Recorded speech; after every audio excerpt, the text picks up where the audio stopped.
In today's video, we are going over echoes, delays, and all you need to know about them. So let's jump in. Echo!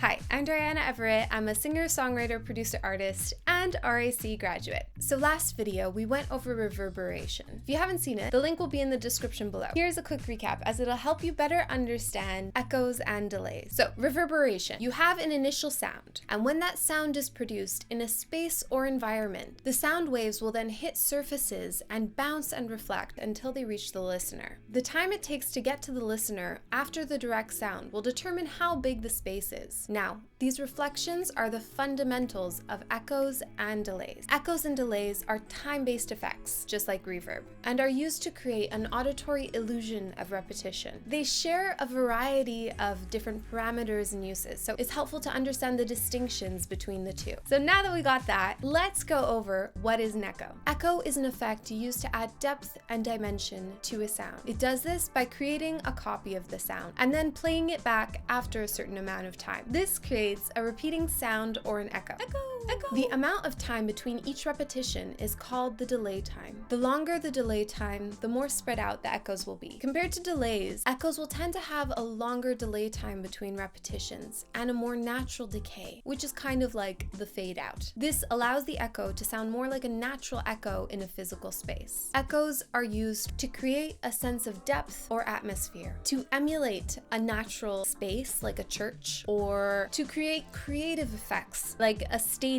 Are you ready to rumble? And so many more. Now, what is a delay? A delay is when an audio signal is repeated a set number of times at usually a consistent volume. Delays are more artificial in their sound and tend to have shorter delay times between repetitions and a more abrupt decay. Delays are used for creating a rhythmic pattern or to thicken up a sound, add rhythm and movement to a track, and can also create a sense of depth. Now let's look at the specific parameters of echoes and delays. The delay time, which is the amount of time between the original sound and the first repetitions, and this is measured in milliseconds. When the delay time is short, it creates a tight percussive sound, and this is great for adding an extra punch to a beat. When the delay time is longer, it creates a spacious and ambient sound. You can also use the feedback to control the number of times the effect is repeated. Decay is the amount of time it takes for the effect to die out. Input-output gain controls the input and the output volume. With delays, you can adjust the wet-dry mix, which is the balance between the original sound and the effect. Here are a few types of delays. Tape delay. As you can tell, it is based off of tape machines. How this is modeled is after the two heads that are on tape machines. So the distance between the two heads will determine the time delay of what you'll hear. Slap back delay. It's a single echo effect that comes back milliseconds after the original output. It is often used on guitars to make a dreamy solo, or on vocals to create some sort of rhythmic reaffirmation of the lyric. This delay effect does a great job at filling in your empty spaces between your pre-chorus and your chorus. Multi-tap delay.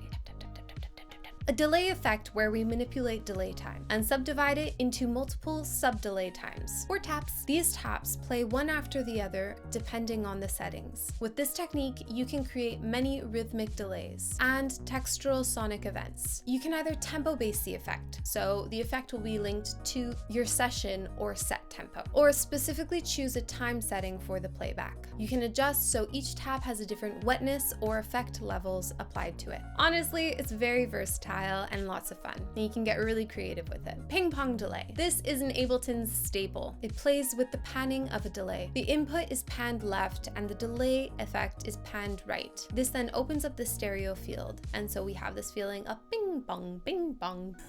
I hope this helped you with understanding echoes and delays a bit more, and also to have some creative ideas on how you can use them in your mix. That's it for today's video. I hope you enjoy. I'll see you in the next video. Bye.